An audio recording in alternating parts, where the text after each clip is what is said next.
Hace un tiempo me encontré con uno de esos titulares noticiosos con los que no sabes si reír o llorar. Influyente estudio acerca de la deshonestidad fue deshonesto. El prominente artículo citado cientos de veces en otros artículos científicos desde su publicación en 2012 fue realizado parcialmente con datos falsificados. La idea detrás de los 3 análisis de datos llevados a cabo en este estudio era sencilla. Cuando alguna persona llena algún formulario, es común que se le pida que firme una declaración de honestidad, algo como he leído con atención este formulario y he respondido de manera honesta. La hipótesis de los investigadores era que pedir a las personas que firmen la declaración de honestidad antes de llenar el formulario es más efectivo para evitar respuestas deshonestas que pedirles que firmen después. Los resultados de 2 experimentos en el laboratorio parecían haber confirmado la hipótesis. Adicionalmente, se llevó a cabo un estudio de campo con la ayuda de una empresa de seguros que aparentemente corroboró este resultado. La compañía ofreció a un grupo de clientes 2 tipos de formularios para reportar las millas de sus automóviles. La mitad del grupo firmaría la declaración de honestidad en la parte superior y la mitad firmaría en la parte inferior. El análisis indicó que los que firmaron antes de llenar el formulario reportaron 2.427.8 millas más o 10.25% más que los que firmaron después de llenar el formulario. Esto sugería una honestidad superior, ya que reportar más millas representa una prima de seguro más costosa. Las conclusiones del artículo fueron aceptadas y celebradas por mucho tiempo. Sin embargo, poco a poco, la comunidad científica empezó a darse cuenta de que algo no andaba bien. Los resultados no podían ser replicados. Otras personas intentaban llevar a cabo los mismos experimentos, pero los datos que obtenían no corroboraban la hipótesis del estudio original. Esta es una gran bandera roja en el mundo de la ciencia. La reproducibilidad es un pilar fundamental del método científico. Los mismos autores del estudio original reconocieron que su análisis no había sido correcto. En marzo de 2020, publicaron un artículo en la misma revista reconociendo que no habían podido replicar sus propios resultados y afirmando que era poco probable que firmar al principio fuera una solución sencilla para fomentar los reportes honestos. Hasta aquí, todo normal. Los científicos pueden equivocarse al presentar sus conclusiones. Intentar reproducir los resultados de un experimento y fallar es una de las formas en que este tipo de errores se detecta. Lo deshonesto del estudio se descubrió después, cuando un grupo de profesores decidió revisar con cuidado los datos obtenidos en el estudio de campo, la información proporcionada por la compañía de seguros. Ellos descubrieron que los datos, en las palabras del profesor de ética Christian Miller, no solo eran incorrectos, sino que eran una imposibilidad estadística. El científico responsable de ese análisis reconoció la falta, diciendo que cuando recibió la información de la aseguradora no sospechaba que los datos tuvieran problemas. También admitió que no hizo pruebas estadísticas para confirmar que no existieran irregularidades. En el mejor de los casos, esta es una negligencia severa. De los 5 autores originales, nadie revisó que los datos fueran adecuados. Como si esto fuera poco, no fue hasta casi después de 10 años y cientos de citas en otros artículos científicos que alguien publicó sobre las anomalías del estudio. Situaciones como esta ocasionan que se avive la llama de aquellos que piensan que la ciencia no es algo en lo que debamos confiar. La ciencia, después de todo, busca explicar el mundo sin incluir a Dios en el panorama. La cosmovisión dominante en las instituciones académicas es una cosmovisión naturalista que sostiene que, en las palabras del célebre astrónomo Carl Sagan, el cosmos es todo lo que es, todo lo que hubo y todo lo que habrá. Algunos de los científicos más importantes de las últimas décadas han hecho declaraciones explícitamente antagónicas sobre Dios y la fe cristiana. En medio de las crisis de salud, algunos expertos en ciencia ofrecen ciertas advertencias y soluciones, mientras que otros expertos ofrecen advertencias y soluciones completamente distintas. Luego, estos científicos se retractan de sus palabras y nos dicen que ahora lo que la ciencia dice que debemos hacer es lo opuesto a lo que la ciencia nos dijo que debíamos hacer anteriormente. Como si fuera poco, podemos ver con claridad esta alianza entre la ciencia y el mundo de los negocios, que siempre está intentando vendernos algún nuevo medicamento para solucionar un problema que no sabíamos que teníamos. Las señales de alerta están ahí. ¿Cuál debería ser nuestra respuesta? ¿Es sabio que los cristianos confíen en la ciencia o es hora de deshacernos de ella de una vez por todas? Hola a todos, mi nombre es Ana Ávila, soy química, bióloga clínica y escritora de temas de ciencia y fe en Coalición por el Evangelio. Esto es Piensa.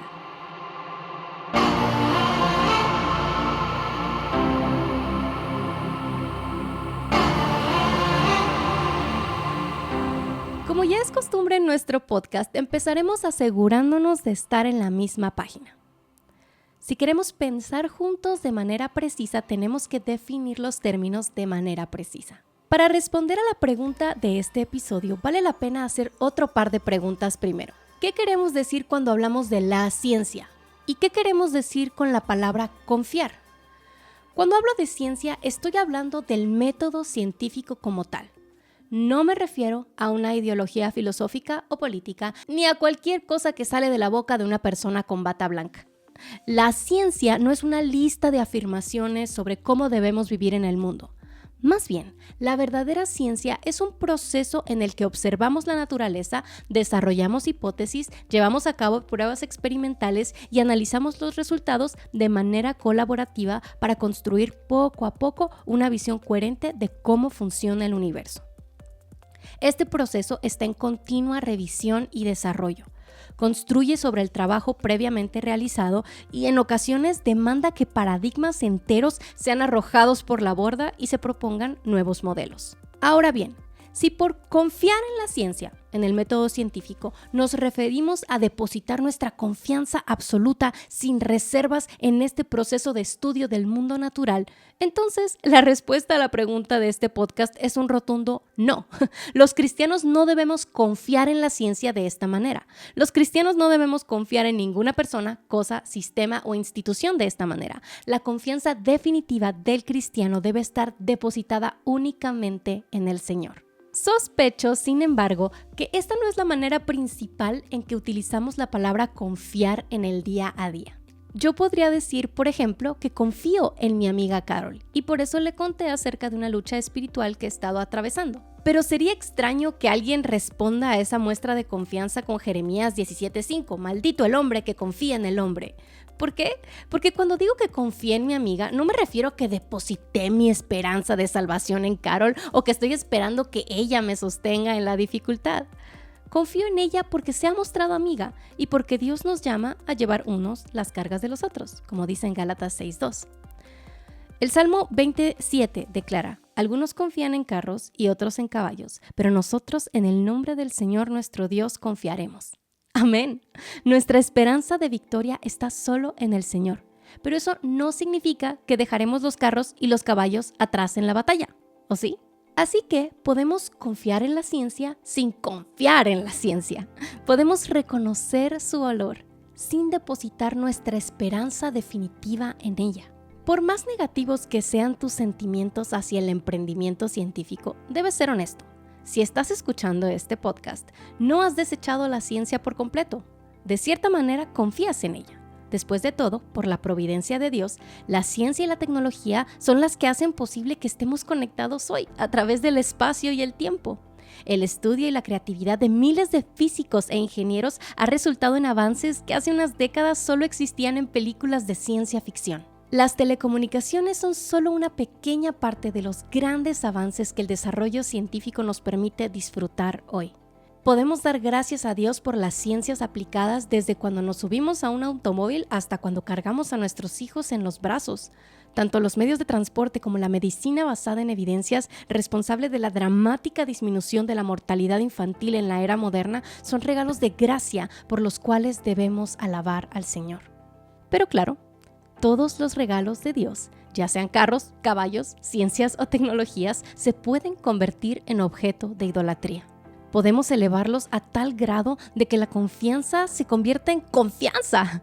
Fabricar dioses falsos es la especialidad en la que todos tenemos un diploma de expertos sin haber estudiado ni siquiera un poco. ¿Cómo podemos confiar entonces de manera apropiada?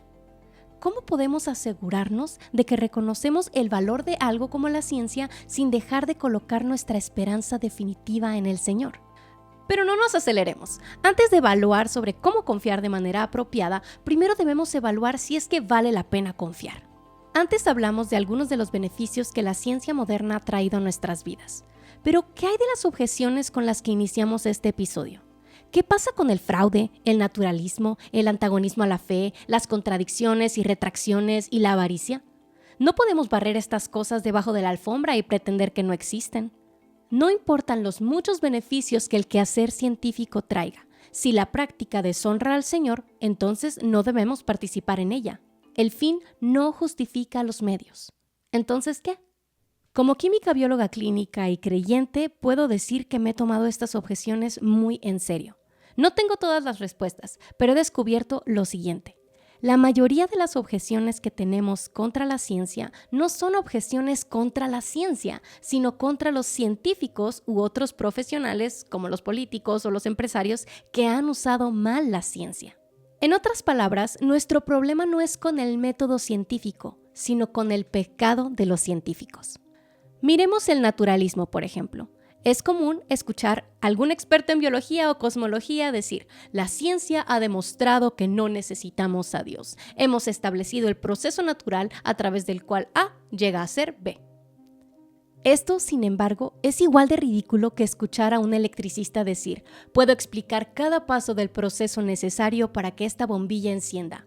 He demostrado que Thomas Edison jamás existió. La ciencia es una herramienta poderosa, como un microscopio. Este aparato nos ayuda a descubrir la verdad sobre muchas cosas cuando lo utilizamos de manera apropiada. Sin embargo, no nos puede decir todo acerca de todo. El naturalismo metafísico, la filosofía que afirma que lo único que existe son los elementos y principios naturales y las relaciones entre ellos, es el equivalente a tomar el microscopio y decidir que lo único que puede existir es lo que podemos observar y describir utilizando ese microscopio. No es un requisito para la ciencia, sino una presuposición de algunos científicos necios que dicen en su corazón: no hay Dios, como dice el Salmo 14:1. El método científico es el estudio de los fenómenos naturales a través de la observación y la experimentación. Por definición, no puede decirnos nada sobre lo que está fuera del alcance de nuestra observación y experimentación. Regresemos al fraude que se sospecha sucedió en el estudio sobre la honestidad. De nuevo, el problema no es el método científico, sino el pecado o la negligencia de un científico. La situación habla mal de la persona que cometió la falta, no de la ciencia como un todo. De hecho, es justamente lo contrario. Justin Barrett, investigador de ciencias cognitivas, nos explica por qué este suceso es un buen ejemplo de cómo el método científico nos ayuda a ir más allá de nuestras ideas preconcebidas o intuiciones para describir la realidad con mayor precisión. Es una buena noticia. Muchas creencias falsas que la gente tiene debido a los medios de comunicación, las afirmaciones de quienes tienen autoridad o del sentido común, persisten durante generaciones, incluso sin evidencia suficiente. Los científicos saben que se pueden cometer errores, deliberadamente o no, y por lo tanto, comprobamos los resultados.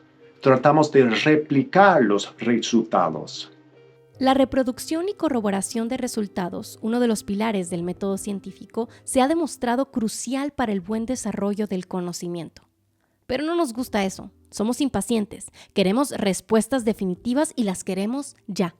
Cuando una crisis nos obliga a buscar a científicos expertos en el tema y pedir su opinión, nos molesta que no todos ofrezcan la misma respuesta o que al paso de unas semanas ofrezcan información diferente. Pero esa es la ciencia en acción. Se ofrecen hipótesis y tratan de corroborarse o destruirse. Llegan datos nuevos y ponen en tela de juicio las conclusiones a las que habíamos llegado antes.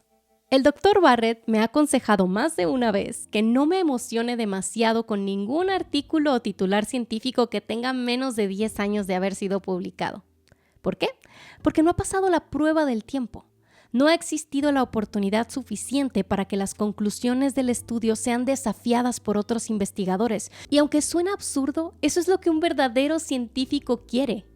Si lo que nos interesa es la verdad, entonces desearemos que nuestros análisis sean probados y, de estar equivocados, sean desechados de inmediato. De hecho, en las ciencias nunca se habla de certidumbre. Toda hipótesis o teoría debe ser falsificable, es decir, debe ser posible demostrar que está equivocada. Un científico bien podría decir que la evidencia para cierta afirmación es bastante sólida y que está convencido un 99% sobre la misma, pero no debería decir que está 100% seguro. Así que la misma naturaleza del método científico nos indica que nadie debería poner su confianza absoluta en sus resultados, porque no ofrecen certeza absoluta.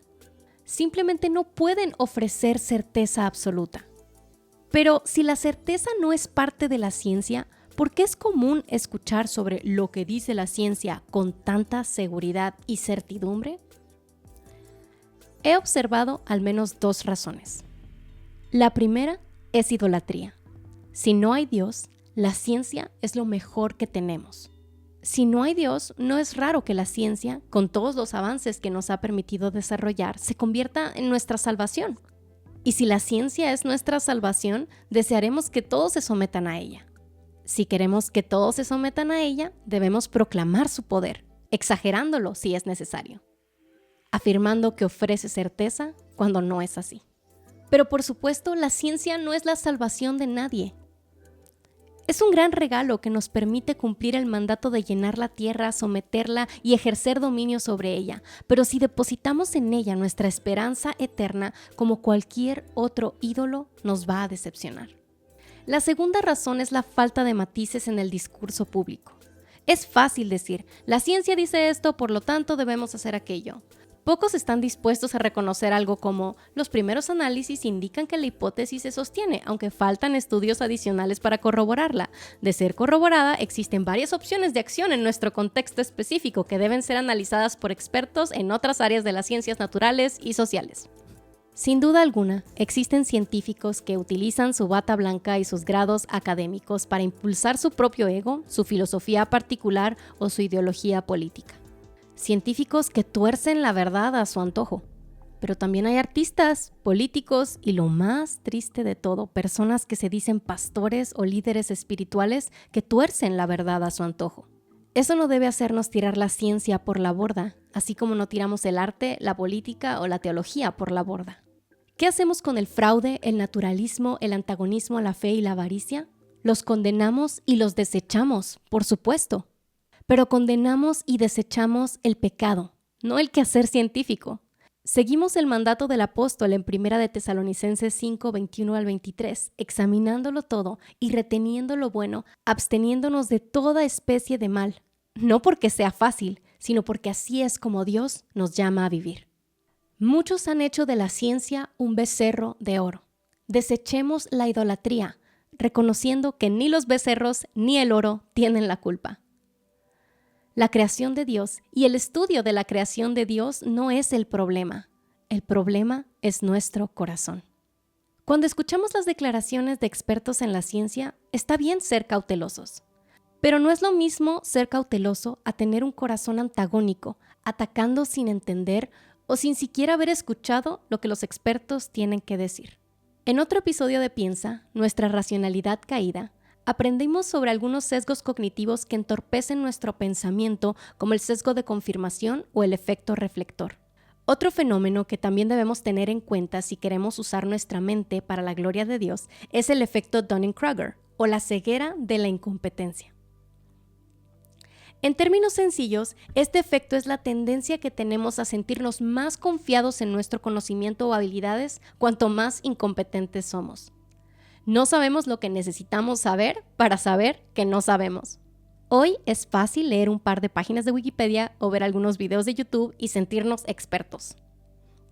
Tener acceso a una gran cantidad de información es un regalo, pero es un regalo que debemos aprender a usar con sabiduría. No nos engañemos. No es lo mismo leer un poco sobre un tema que estudiarlo a profundidad con todos sus matices y complicaciones. Es por eso que necesitamos expertos. No necesitamos expertos porque sean infalibles, no lo son. No necesitamos expertos porque sus opiniones estén libres de sesgos o de inclinaciones ideológicas, no lo están.